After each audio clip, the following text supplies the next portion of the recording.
જય સ્વયંભૂ. બોલો, તમારો કાંઈ પ્રશ્ન હોય તો. મહારાજજી એક પ્રશ્ન છે. બોલો. સર્વિકલ્પ અને નિર્વિકલ્પ સમાધિમાં શું અંતર છે? બરાબર. સવિકલ્પ અને નિર્વિકલ્પ સમાધિમાં શું અંતર છે? હા, બરાબર પ્રશ્ન છે. તો હા બોલો. સવિકલ્પ સમાધિ એ જીવ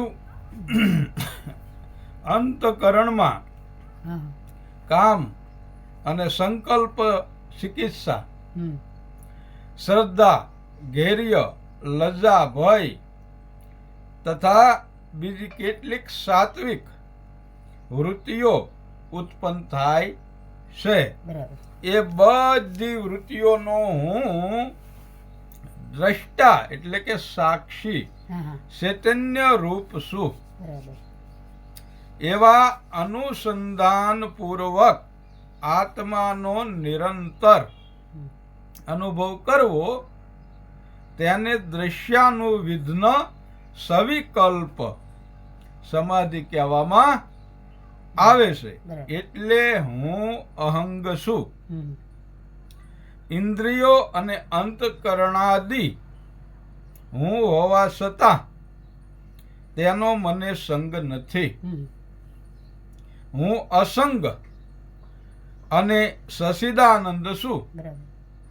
આ બંને સવિકલ્પ સમાધિ છે. હા, અને હવે છે નિર્વિકલ્પ હા, સમાધિ છે.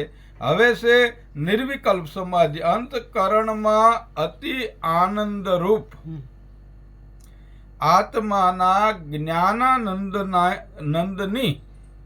પ્રાપ્તિના આવેશમાં હમ, કામ સંકલ્પાદય દ્રશ્ય વૃત્તિઓના સંકલ્પ વિકલ્પોનો ત્યાગ હા, કરીને તે મુજબ હું અસંગ છું બરાબર. ઇત્યાદિ શબ્દોનું અનુસંધાન પણ છોડીને હા, સંકલ્પ રહિત હા, અને મૌન પ્રકારની જીવની સ્થિતિને નિર્વિકલ્પ સમાધિ કહે છે. બરાબર. જેમ હવાના આવાગમન વિનાના સ્થાનમાં દીવાની હા, નિશ્ચલ સ્થિતિ હોય છે, હા, તેવી જ રીતે નિર્વિકલ્પ અભ્યાસ હા, કરનારું ચિત્ત પણ નિશ્ચલ રહે છે. બરાબર. સમાધિમાં કોઈ પણ પ્રકારનો દૈત પ્રપંચ ભાસતો નથી. નથી. બરાબર.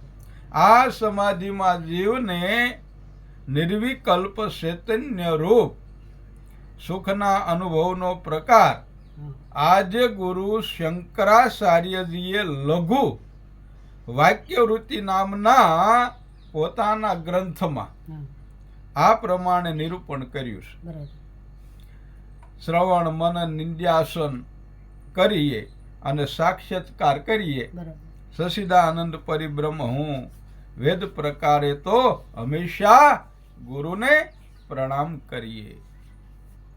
આવું આદ્ય ગુરુ શંકરાચાર્યજી કહે છે. તો બોલો. સત્ય સનાતન ધર્મ જય સ્વયંભૂ. ઓમ નમો નારાયણ. ઓમ નમો નારાયણ. જય ગુરુદેવ. જય ગુરુ મહારાજ. હર હર મહાદેવ. હર હર મહાદેવ.